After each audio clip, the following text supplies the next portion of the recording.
صحابی نبی جنتی جنتی۔ بسم اللہ الرحمن الرحیم والصلاة والسلام علی رسولہ الکریم، اما بعد۔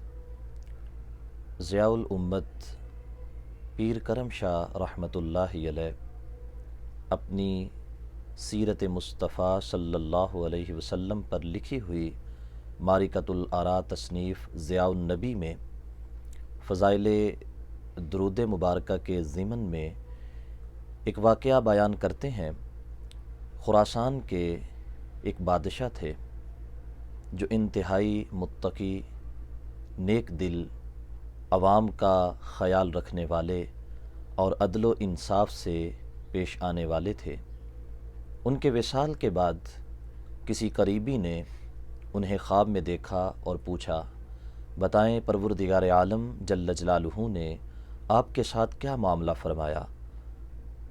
وہ بادشاہ جواب دیتے ہیں کہ رب ذوالجلال مجھ سے راضی ہو چکا ہے اور خالق و مالک جل وعلا نے مجھے جنت میں جگہ عطا فرمائی ہے۔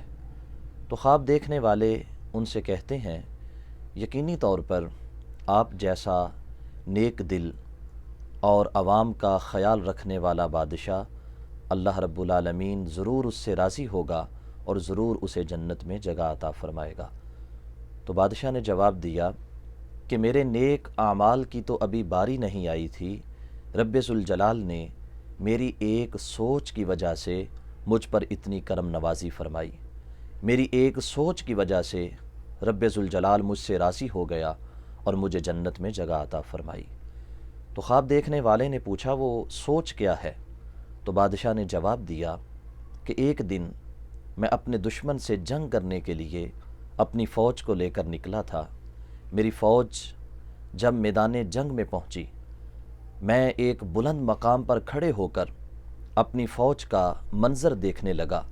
حد نگاہ تک میری فوج پھیل چکی ہے، گھڑ سوار ہیں، پیادہ ہیں، میرا پورا لشکر جنگ کی ترتیب میں آ چکا تھا۔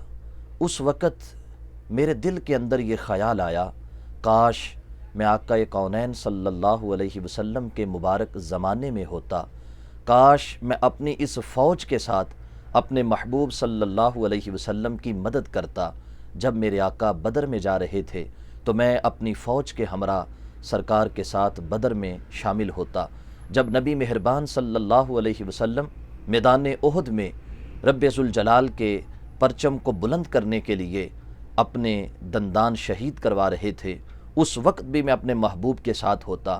الغرض سرکار دو عالم صلی اللہ علیہ وسلم کی مدد کرنے کی اس عمدہ سوچ کی وجہ سے رب ذوالجلال مجھ سے راضی ہوا اور اللہ رب العالمین نے مجھ کو جنت عطا فرما دی۔ احباب ذی وقار، بلا شبہ ایسی عمدہ سوچ اسی دل میں پیدا ہو سکتی ہے جو دل محبت مصطفیٰ میں دھڑکنے والا ہو۔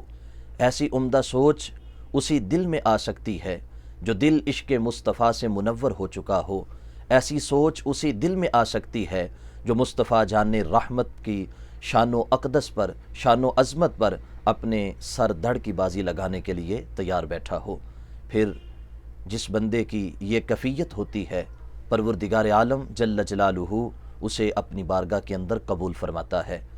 اسی طرح حضرت امام سخاوی رحمہ اللہ نے القول البدیع کے اندر علامہ ابن عبد الحکم کے حوالے سے بیان کیا ہے کہ حضرت امام شافعی رحمہ اللہ کے وصال کے بعد میں نے انہیں خواب میں دیکھا۔ ان سے پوچھا کہ اے امام، بتائیں رب ذوالجلال نے آپ کے ساتھ کیا معاملہ فرمایا ہے؟ امام شافعی رحمہ اللہ نے جواب دیا کہ رب ذوالجلال نے نہ صرف مجھ پر رحم فرمایا بلکہ میری مغفرت فرما دی، اور میرے لیے میرے خدا نے جنت کو اس طرح سجایا جیسے دولہا کے واسطے دلہن کو سجایا جاتا ہے۔ تو علامہ ابن عبد الحکم فرماتے ہیں، میں نے پوچھا اے امام، یہ ساری نوازشات کس واسطے تھیں؟ کیوں رب ذوالجلال نے آپ کو اتنے اعزاز عطا فرمائے؟ تو امام شافعی رحمۃ اللہ علیہ نے جواب دیا کہ میں نے ایک کتاب لکھی ہے الرسالہ، جو آج کتاب الرسالہ کے نام سے معروف ہے۔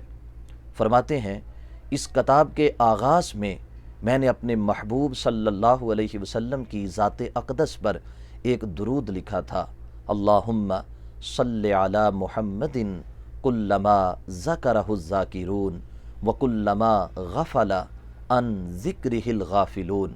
تو رب کو میرا یہ درود اتنا پسند آیا کہ رب ذوالجلال نے مجھ کو جنت عطا فرما دی۔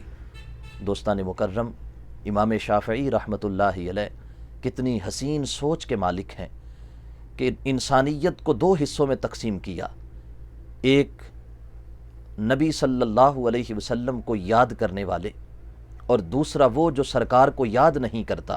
تو اللہ کی بارگاہ میں عرض کرتے ہیں کہ مولا، آج روئے زمیں کے اوپر جتنے عاشقان مصطفیٰ ہیں، جتنے غلامان مصطفیٰ آقا کو یاد کرنے والے ہیں، ان کی تعداد کے برابر بھی میرے محبوب پر اپنی رحمت کا نزول فرما، اور جتنے میرے آقا کی یاد سے غافل ہیں، جتنے سرکار کو یاد نہیں کرتے اور ان کو بھولے ہوئے ہیں، اے پروردگار ان کی تعداد کے مطابق بھی میرے محبوب پر اپنی رحمت کا نزول فرما۔ گویا امام شافعی رحمۃ اللہ علیہ نے پوری انسانیت کی تعداد کے برابر اللہ کی بارگاہ میں عرض کی کہ مولا، میرے آقا صلی اللہ علیہ وسلم پر اپنی رحمت و برکات کا نزول فرما۔ اور خدا کو یہ انداز کتنا پسند آیا کہ رب ذوالجلال نے حضرت امام شافعی رحمۃ اللہ علیہ کو جنت میں جگہ عطا فرمائی۔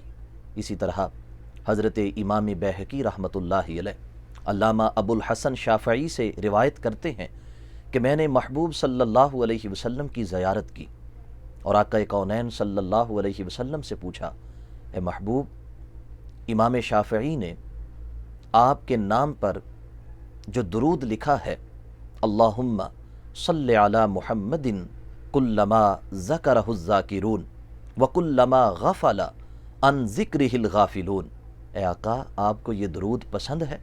تو محبوب نے فرمایا یقیناً یہ درود مجھے بہت پسند ہے۔ تو علامہ ابو الحسن شافعی فرماتے ہیں، میں نے عرض کی محبوب، اس درود کی جزا کی صورت میں امام شافعی رحمۃ اللہ علیہ کو کیا ملے گا؟ تو آقا نے ارشاد فرمایا، جو خدا اس پر انعامات عطا فرمائے گا ان کا کوئی اندازہ نہیں ہے۔